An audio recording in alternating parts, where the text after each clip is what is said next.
नमस्कार, मैं हूं संजय शर्मा। आप देख रहे हैं 4 PM यूपी। बेचारे ट्रंप सोच रहे हैं कि दुनिया में कोई आदमी ऐसा प्रकट हो जाए जो इस युद्ध को रुकवा दे। अब गजब बेइज्जती हो रही है। ईरान जिस तरह से तेजी पे तेजी हमले करते जा रहा है, अमेरिका के पास कोई चारा नहीं बचा। रोज नए नए बयान करते हैं, हम ये कर देंगे, हम वो कर देंगे, और ईरान फिर पलट के वार कर देता है। अभय दुबे जी के संग मैंने विस्तार से विषय पर चर्चा करी है कि युद्ध आगे बढ़ता है तो दुनिया किस दिशा में जाएगी। अच्छी चर्चा है। चैनल को सब्सक्राइब करिए, ज्वाइन करिए। चलते हैं अभय दुबे जी के पास। 4 PM न्यूज नेटवर्क पे बहुत बहुत स्वागत है अभय दुबे जी आपका। एक तरफ अमेरिका धमकी दे रहा है, दूसरी तरफ चाहता है कि किसी तरह युद्ध खत्म हो जाए। ट्रंप को लग रहा है कि अगर ये युद्ध 15-20 दिन और चला गया तो अमेरिका में कहीं उनकी सत्ता उलट ना जाए। बयान जारी कर रहे हैं अमेरिका के, तरह तरह के बयान, सुबह कुछ, दोपहर कुछ, शाम कुछ।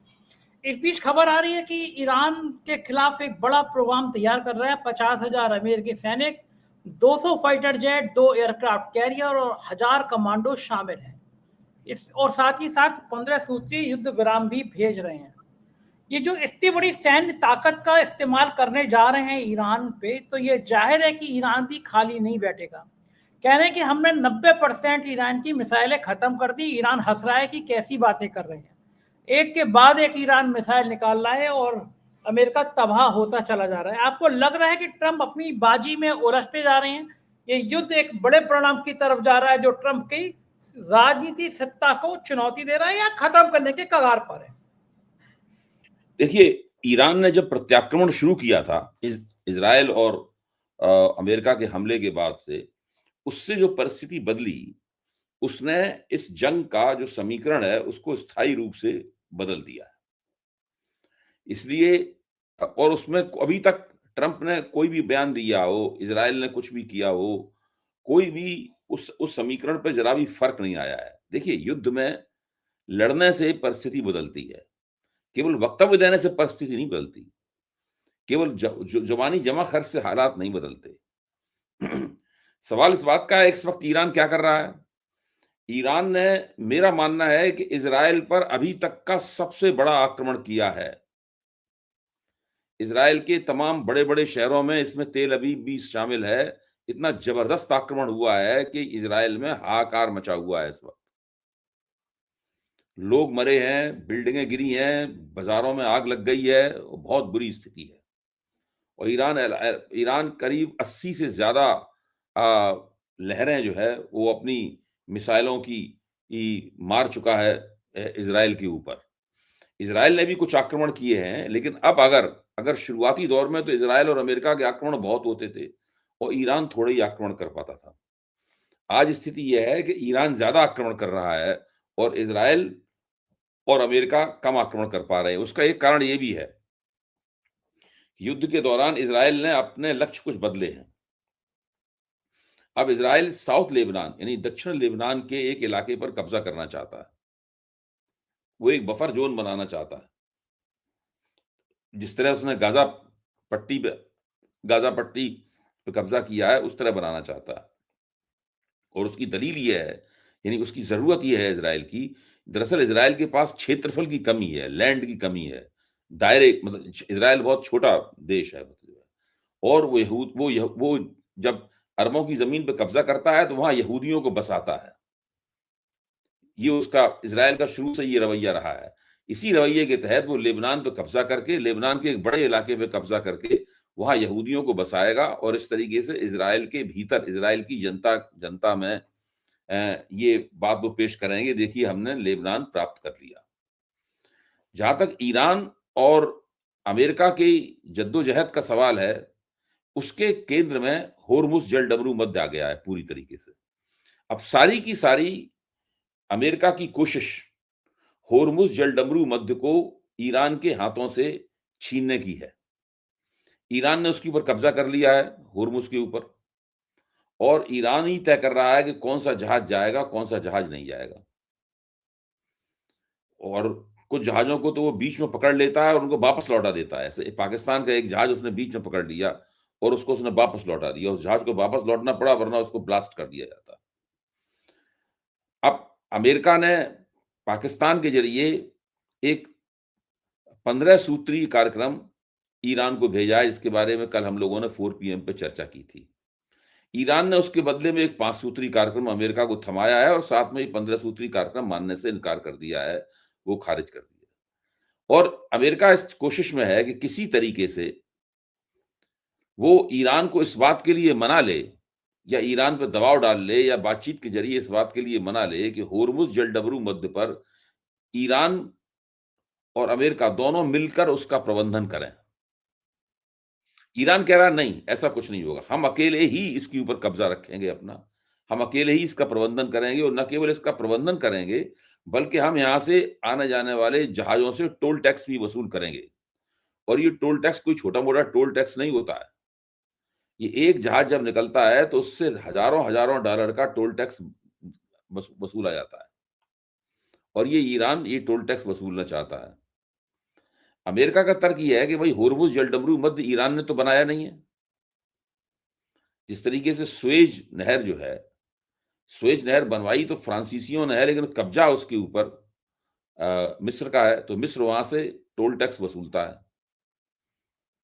इसी तरीके से और कुछ इसी तरह के जो मनुष्य निर्मित जलमार्ग हैं, उन पर कुछ देशों का कब्जा है और वे उस जलमार्ग से गुजरने वाले जो पोत होते हैं, जो नावें होती हैं, उनसे वो टोल टैक्स वसूलते हैं। अमेरिका का तर्क ये है कि जो होर्मुज़ जलडमरू मध्य है, वो ईरान का बनाया हुआ नहीं है, वो एक प्राकृतिक जलमार्ग है। उस पर ईरान कब्जा नहीं कर सकता और ना उससे टोल टैक्स वसूल सकता है। ईरान का कहना यह है कि भाई आज तक तो हम टोल टैक्स नहीं वसूलते थे, ना हमारा उसके ऊपर कब्जा था। अब आपने हमारे ऊपर किया है आक्रमण, चूंकि वो दक्षिण ईरान का एक बहुत ही विशाल और लंबा जो समुद्र तट है, उस समुद्र तट से लगा हुआ होर्मुज़ जलडमरू मध्य है, इसलिए हम उसके ऊपर कब्जा कर लेंगे। और ईरान ने अपनी रणनीति के तहत उसके ऊपर कब्जा कर लिया। उस कब्जे से क्या हुआ कि सारी दुनिया की जो ऊर्जा सप्लाई और खासतौर से एशिया की, भारत भी इसमें शामिल है, वो पूरी तरीके से गड़बड़ा गई। ये बात सही है कि अमेरिका और इजराइल के तेल के जहाज होर्मुज़ जलडमरू मध्य से ज्यादा नहीं गुजरते। अमेरिका का केवल 2.5% माल ही होर्मुज़ के जरिए आता है, जो कि बहुत उसकी मात्रा बहुत कम है। तो अमेरिका को अपने निजी इस्तेमाल के लिए होर्मुज़ की इतनी जरूरत नहीं है। लेकिन अमेरिका को अपने विश्व प्रभुत्व, अपनी ग्लोबल चौधराहट को साबित करने के लिए और दिखाने के लिए होर्मुज़ की बहुत जरूरत है। अगर अमेरिका ने होर्मुज़ को पूरी तरीके से ईरान के हाथों में जाने दिया, तो अमेरिका की जो अंतर्राष्ट्रीय स्तर पर जो चौधराहट है, वो चौधराहट आप तकरीबन खत्म समझिए, फिर उसकी कोई भी नहीं सुनेगा। तो अब ट्रंप ने अपना पूरा फोकस होर्मुज़ पे किया है। आपने जिस लंबी चौड़ी अमेरिका के फौजी बंदोबस्त का हवाला दिया कि उसमें दो दो विमानवाही पोत हैं, उसके अंदर 1000 से ज्यादा कमांडो हैं, उसके अंदर पहले से मिडिल ईस्ट में तैनात 50,000 सैनिक हैं, 200 बम वर्षक हैं, इन सब का जो आपने हवाला दिया, ये सारा का सारा बंदोबस्त वहां पर कर रखा है अमेरिका ने।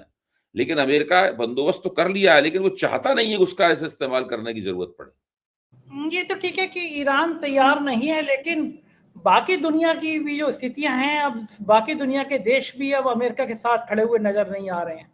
उनको लग रहा है कि युद्ध से कोई हल निकलने वाला नहीं है। कि ऐसे में लगता है आपको कि अमेरिका बहुत ज्यादा अलग थलग पड़ गया, अब उसको समझ में नहीं आ रहा है कि रास्ता निकले तो कैसे निकले, और अब विकल्प बचे क्या है। बात आपकी सही है संजय जी कि अमेरिका अलग थलग पड़ गया है। ये बात सही है कि नाटो देशों ने डोनाल्ड ट्रंप का साथ देने से इनकार कर दिया है। ये बात भी सही है कि इजराइल के साथ भी उसके कुछ कुछ मतभेद पैदा हो गए। ये सब हो गया है। और ये बात भी सही है कि अमेरिका ने जो जो अनुमान लगाए थे, पहला अनुमान तो ये लगाया था कि जो पहले एक हफ्ते का युद्ध होगा, हमले होंगे, उसी में ईरान चूर-चूर हो जाएगा और हमारे तलवे चाटता हुआ नजर आएगा। दूसरा अनुमान ये लगाया था जैसे ही इस्लामिक रिपब्लिक का जो धार्मिक नेतृत्व है, धार्मिक और राजनीतिक नेतृत्व है, वो नेतृत्व कमजोर हुआ है और नेतृत्व के शीर्ष लोगों को हमने मार दिया, उसके बाद इसके खिलाफ ईरान के भीतर विद्रोह हो जाएगा। ये भी नहीं हुआ। अच्छा, फिर अमेरिका ने सोचा था कब तक हमारे ऊपर मिसाइलें बरसाएगा? कभी तो मिसाइलें बंद होंगी।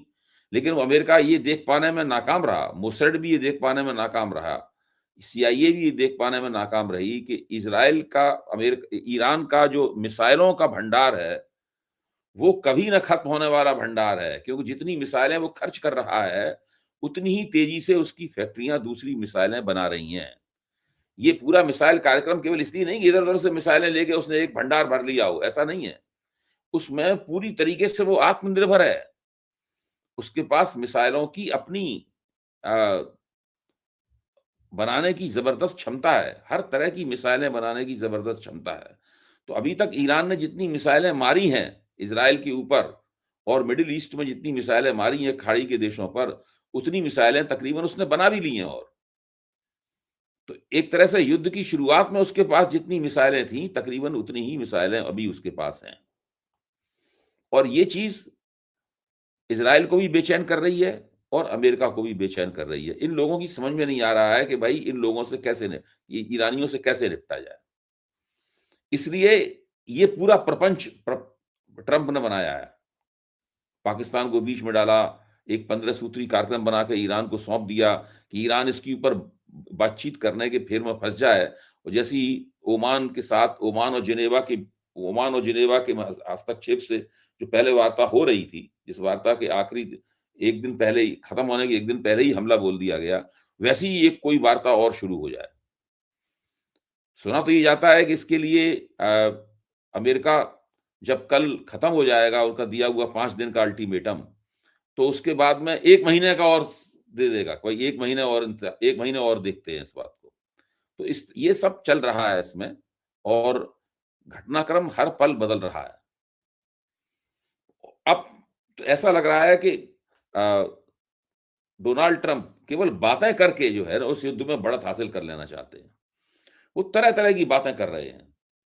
कुछ पुरानी बातों को दोहरा रहे हैं, कुछ नई बातें बोल रहे हैं। लोग कहीं न कभी एक बयान यहाँ देते हैं, कभी दूसरा बयान यहाँ देते हैं, कभी टेलीफ़ोन पर किसी राष्ट्राध्यक्ष से बात करते हैं, वहाँ बयान दे देते हैं, इस प्रकार से। रोज़ वो बहुत से राष्ट्राध्यक्षों को फ़ोन करते हैं। हिंदुस्तान में उन्होंने नरेंद्र मोदी को फ़ोन किया। तो यहाँ पे हिंदुस्तान में जो मोदी मीडिया था, वो ले उड़ा के डोनाल्ड ट्रंप को नरेंद्र मोदी से बात करनी पड़ी। जबकि वो नहीं जानते हैं कि डोनाल्ड ट्रंप अभी तक 68 राष्ट्राध्यक्षों से बात कर चुके हैं, एक आध से नहीं। रोज यही करते हैं, अपने बैठ के किसी से भी बात करने लगते हैं। तो मोदी जी को तो अपनी बल्ले-बल्ले किसी तरीके से करनी है। वैसे भी आजकल उदास हैं, मुँह में थूक नहीं बन रहा है, मुँह सूखता रहता है। तो ये इस प्रकार की समस्याएँ हैं मोदी जी के साथ में।